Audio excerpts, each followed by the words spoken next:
Good morning and welcome to our seed of encouragement. I got a word and that was a controversial. Yes, you have to go against the norms of how things are being done as a Christ-like Christian. I say Christ-like Christian that are living like Christ, Jesus Christ. And my word is going to come from Timothy 2. Behold, Timothy 2. Timothy is abolishing us, Christian. Is giving us an example of a family. He talk about the men, the women, the children, the servant in the home. That's how, if you look at the picture of a family, that's just a picture of a nation too. That's a picture of a church. And if the family is right, then the nation is good. The school is good. Right? Because charity begins at home. We all came from a family.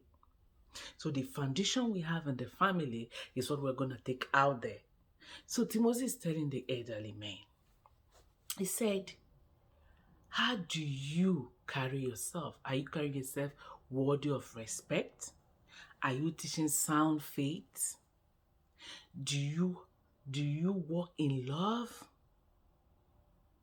Can you bear? Do you have endurance in you? Because at the head of the household, you feel respect is when you walk into the house and your wife and your children and everybody in your household hide. Is that what you think respect is? Do you come back home and everybody expecting to see daddy home?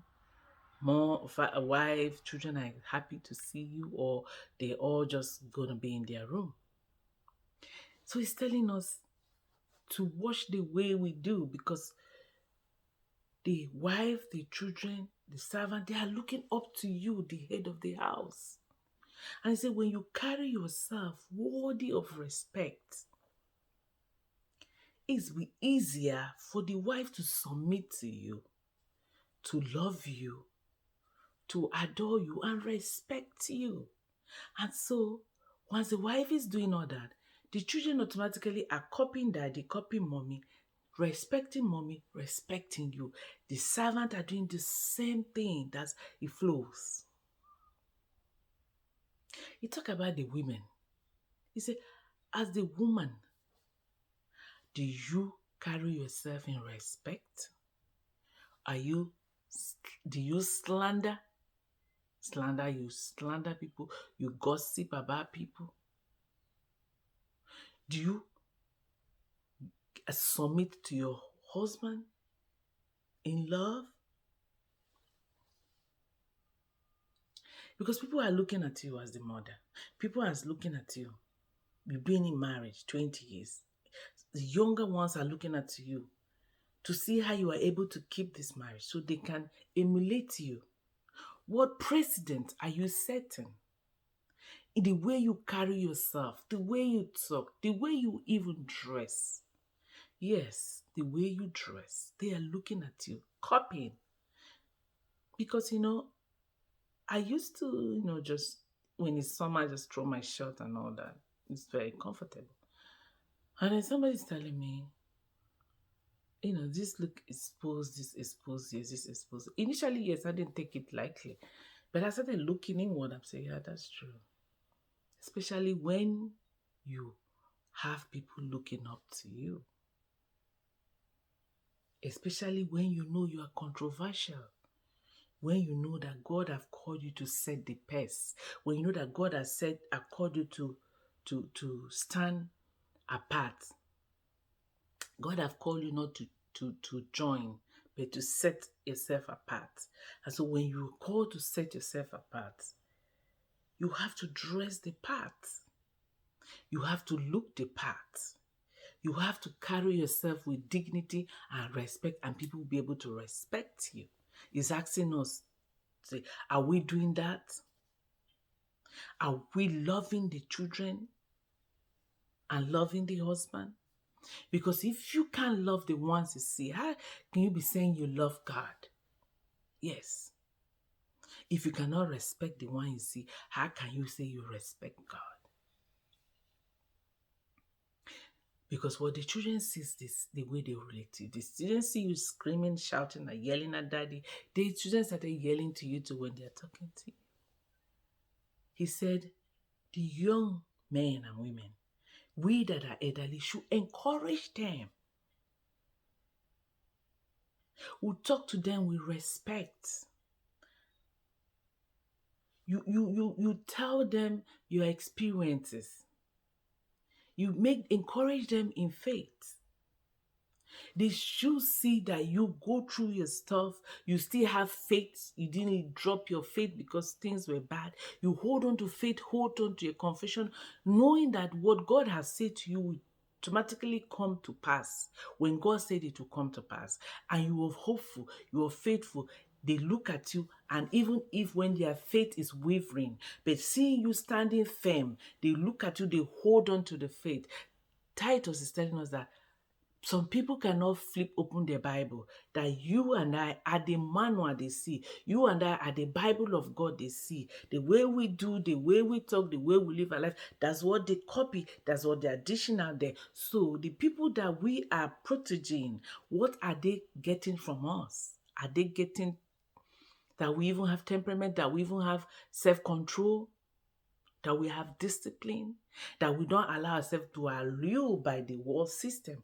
We don't have to talk the way the world talk, dress the way the world dress, so we can fit in. Titus is telling us today to go back and look inward. He said, some of us, we have servants. We talk to those servants as if they are not human. We humanize them just because they are under us, because we are the boss, we are the CEO. You talk to your workers without any atom of respect. Yes. I said, the world is looking at us. They are watching us. They can't place us from, we say we're Christian and them, because we are look alike like them. So they can't differentiate us anymore. And he's telling us that if we can go back home and fix it, then we will get the nation back. Then we will get the school back. Because it's not the teacher that's going to fix your child. You have to fix your child at home before your child goes over to school. The teachers are doing enough.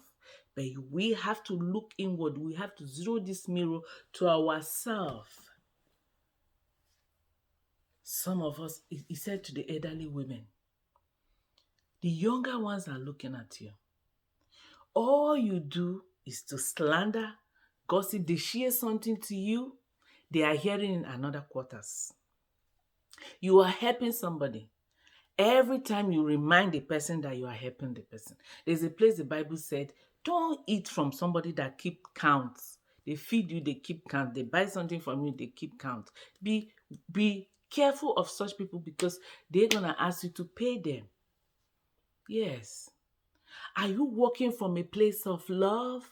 Because as the head of the house, if you're working from a place of love, it will be easy for you to forgive your wife, your children that offend you, and you gonna talk to them in a good tone.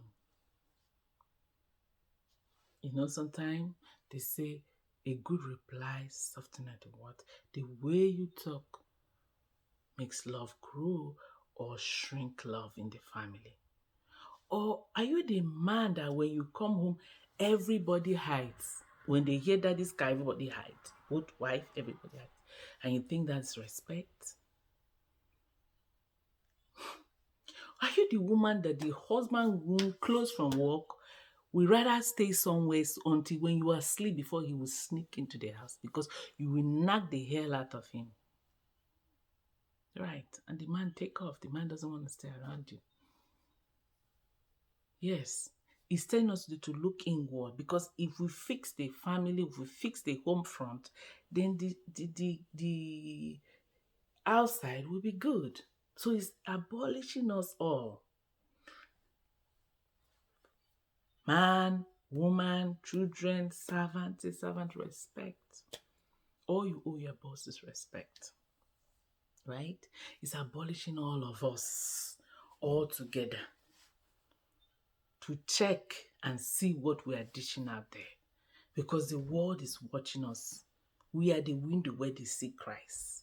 They are looking at us, looking at how we do, how we say, how we profess faith. When trouble comes, you still holding on to faith or you drop it. They are looking at you, because looking at you will make somebody that have waver in their faith to get encouraged and go back to God. So he's telling us to watch the way we live our life. What example are we putting out? What are people copying from you and I? Do we have enough self-control, enough endurance, enough faith, enough hope? Are you worthy to be submitted to as the head of the house? You have to be worthy to be submitted so the woman will submit to you. The woman, are you worthy to be loved so the man will love you? Jesus was able to bear our iniquity because he loved us. That's why he put down his life. If you're not walking from a place of love, if you're not talking to somebody from a place of love, all you are doing is not going to yield anything. Because when you love somebody, you talk from a place of love. Even when you abolish the person, it's from a place of love. It's not from a place of hate. It's not a place of malice. It's not a place of slandering. It's not a place for just, it's just for love, for care. So he's telling us that the generation that we are portraying, what are they going to get from us? And he's telling us that to go back inward and begin to check and see where we're falling short. Where we're falling short. Some of us, we've turned to yelling, we've turned to terrorists in our home. Outside we're wonderful. People like, oh, she's so adorable. Oh, he is so good. But in the house, they know you as terrorists. And the Bible is telling us today, Titus is telling us today, let us examine inside our house and go to God like David do. David, I love him so much because he knows how to go to God and ask for forgiveness. David said, Lord, forgive me, I've sinned greatly. Renew my mind. Rekindle a new heart within me. Yes. Let us go to God and tell God to renew our mind, to help us to love one another more, to walk from a place of love, because from a place of love, you will talk to somebody with respect. You will accord respect to somebody. It will be easy for you to endure. It will be easy for you to bear the burden of the home. It will be easy for you to tolerate each other. That's what it's telling us today. And I want us all to go back and see where we're falling short and ask God to have mercy and forgive us and give us the enablement to change our mind, to renew our mind, to put a new heart in us, to take away the heart of stone and put us the heart of flesh, so we can fix this family, fix our inside out, because we can't give what we don't have. We have to fix ourselves in, so we can give what is worthy of giving, and which is love. I love you. Go out there and conquer and be the child of God. Change all that needs to change.